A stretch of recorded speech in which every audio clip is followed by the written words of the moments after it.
día 20 de enero de 1949, que el presidente Harry Truman, en su discurso inaugural, anunció su concepto central del trato justo para resolver los problemas de las condiciones de los países más pobres. Definió estas zonas como subdesarrolladas. La creación de este nuevo término por Truman no fue un accidente, sino la expresión exacta de una visión de mundo, donde su plan ya estaba apoyado por otros países y personas más poderosas. Era reproducir los rasgos característicos de las sociedades avanzadas de la época, como la industrialización, urbanización y adopción de la educación y modernización. En concepto de Truman, el capital, la ciencia y la tecnología eran los principales componentes que harían posible tal revolución masiva, donde el plan consistía en crear condiciones necesarias y adecuadas para el desarrollo de los países del tercer mundo. Dichas condiciones se basaban en reproducir características en sociedades con altos niveles de industrialización y rápido crecimiento, una ayuda hacia aquellos subdesarrollados, cosa que nunca sucedió.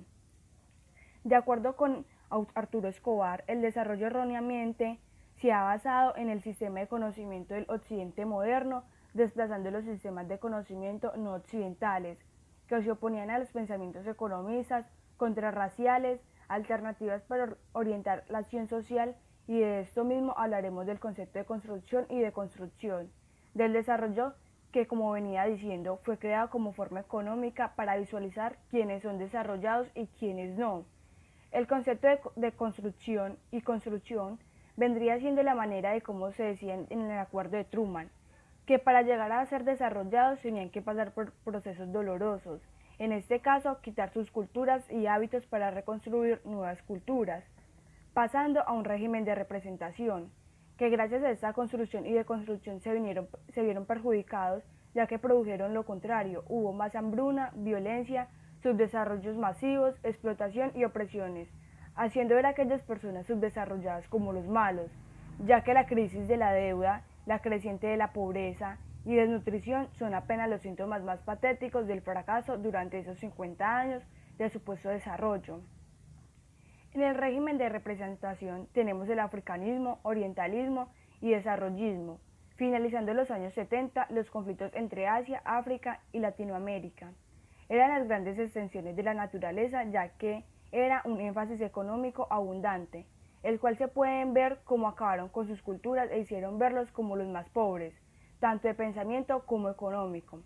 También el orientalismo o mujer tercermundista, y por último el desarrollismo, que se centra en exámenes sobre la ejecución de programas de desarrollo rural, salud y nutrición en Latinoamérica. Se ha contribuido a mostrar los mecanismos mediante los cuales un determinado orden de discurso produce unos modos permisibles de ser y pensar, al tiempo que se descalifica e incluso imposibilita a otros. La representación de Asia, África, América Latina como tercer mundo y su subdesarrollo son las heredadas de una ilustre genealogía de concepciones occidentales sobre esas partes del mundo, y se ha profundizado por la economía y el desarrollo. Se refleja en una posición objetivista y empirista que dictamina que el tercer mundo y sus personas existen pero afuera. El peligro de la única historia de Chimamanda Adichie, en 2009, compartió una conferencia postulando su propia perspectiva acerca de la identidad.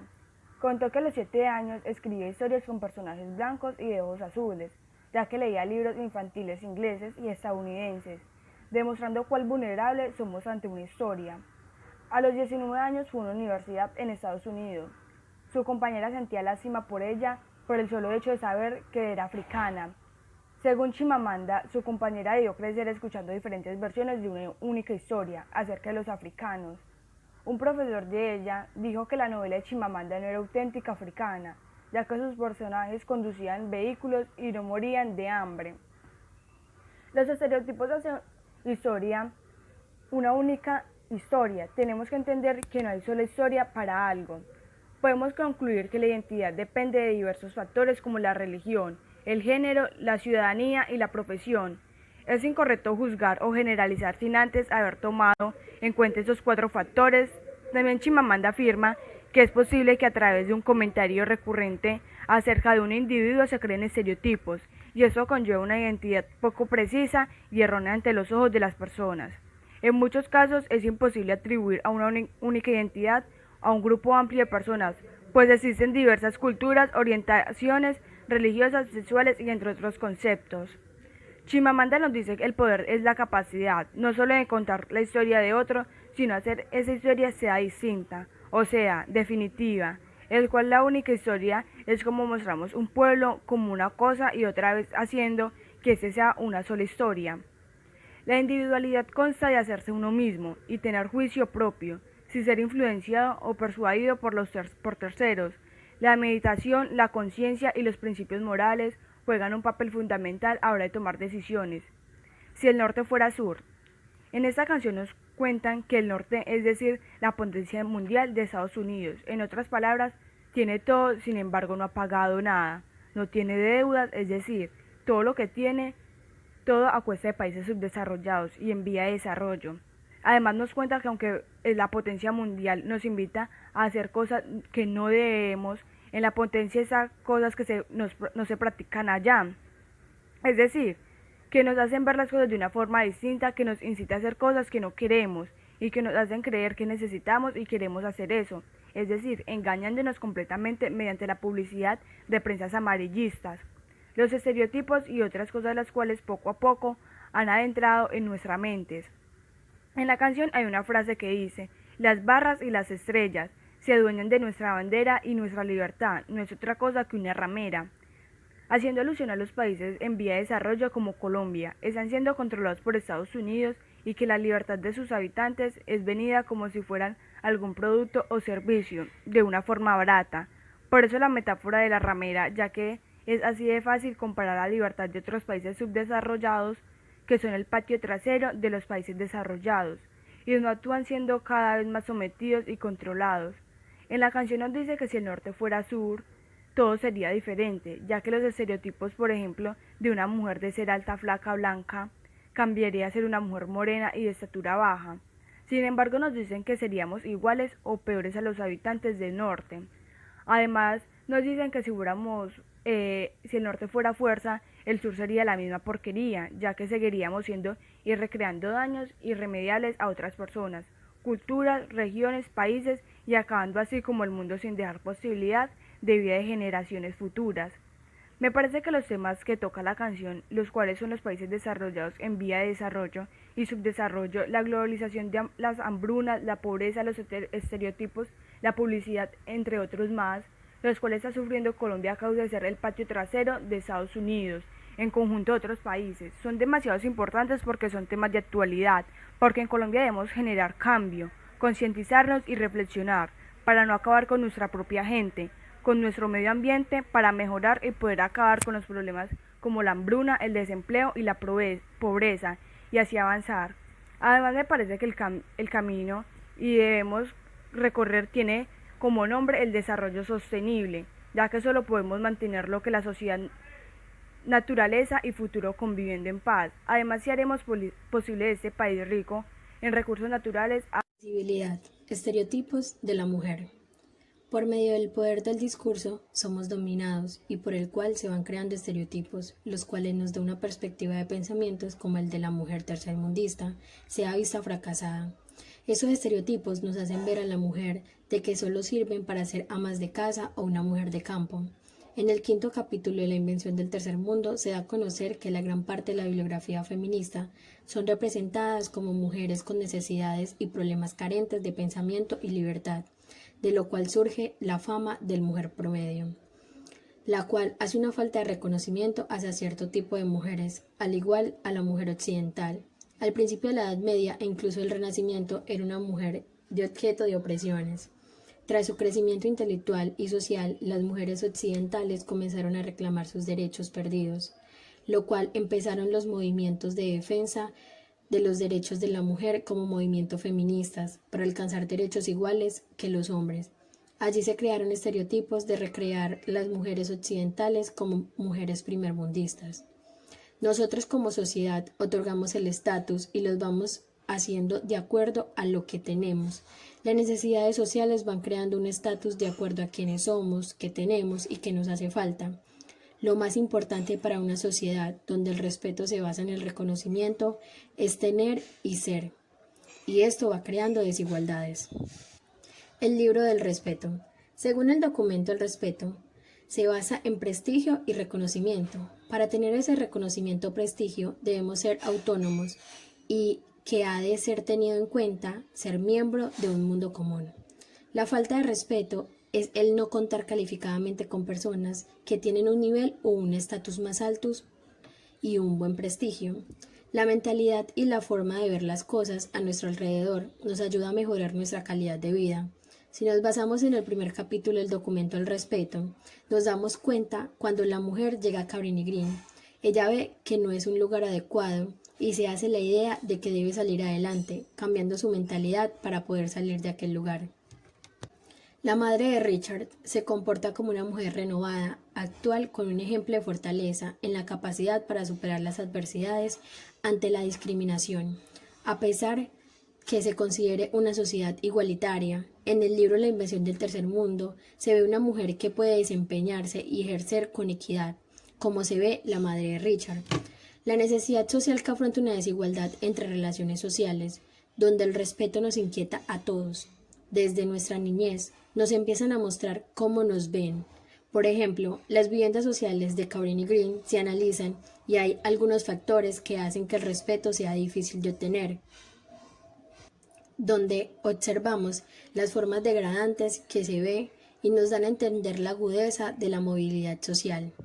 La relación de las diferencias individuales con los mecanismos de construcción social, del bienestar y del integrismo racial involucra a reformadores del Estado junto a diseños burocráticos de atención social. Sostenían el tema de modernización.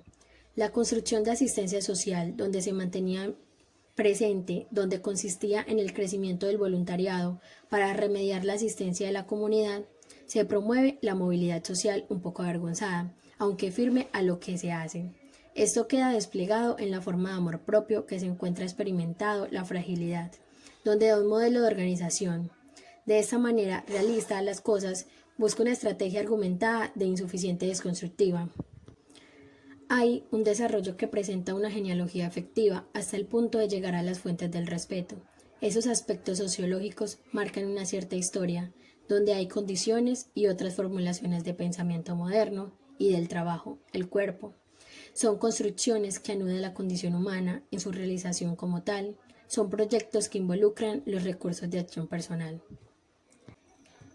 Persistimos a la autoconfianza como condición de respeto, donde se promueve la movilidad social un poco avergonzada, aunque firme lo que hace.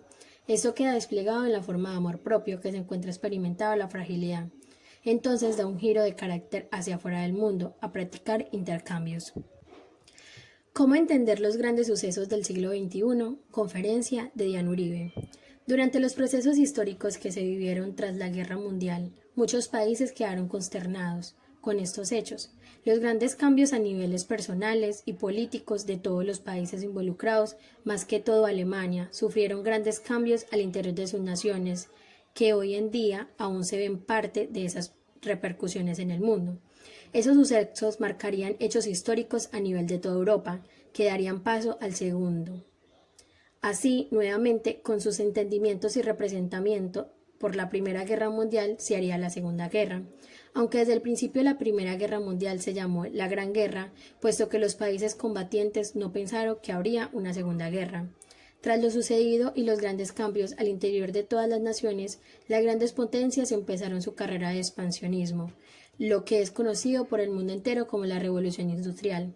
Partiendo de esto, la Revolución Industrial o la Primera Revolución Industrial es el proceso de transformación económica, social y tecnológica que se inició en la segunda mitad del siglo XVIII en el Reino de Gran Bretaña, que se extendió unas décadas después a gran parte de Europa Occidental y América anglosajona, y que concluyó entre 1820 y 1840. Durante este periodo se vivió el mayor conjunto de transformaciones económicas, tecnológicas y sociales de la historia de la humanidad, desde el Neolítico, que vivió el paso desde una economía rural, basada fundamentalmente en la agricultura y el comercio, a una economía de carácter urbano, industrializada y mecanizada. Esto hizo que no solo los países europeos empezaran a un nuevo concepto de expansión y adaptación al neolítico y sus procederes económicos, sino que afectó a toda América y América Latina con estos cambios. Desde su perspectiva, también sabemos que Estados Unidos ha sido uno de los grandes intermediarios en todo este asunto, pues partiendo de él, los grandes cambios se verían reflejados más adelante con las normas o impuestos que éste ejercía a los países que necesitaban ayuda económica.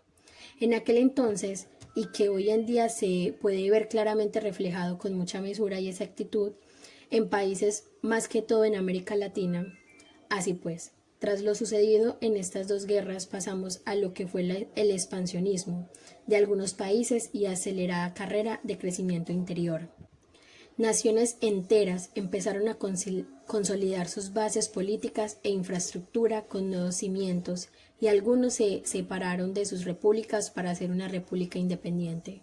Con lo anterior dicho, muchos países empezaron a salirse de sus repúblicas, entre ellos Irlanda del Norte, al separarse de la Unión Europea y con esto revolucionar al hacerse una república totalmente independiente. La disciplina histórica, por citar la más cercana a los debates políticos que nos precedieron, ha arrumbado el estudio de las ideas como una reacción al devenir táctico, que marcó el quehacer de la historia política y también como una forma de reconstruir el pasado a través de los actores que no solían aparecer en los textos históricos.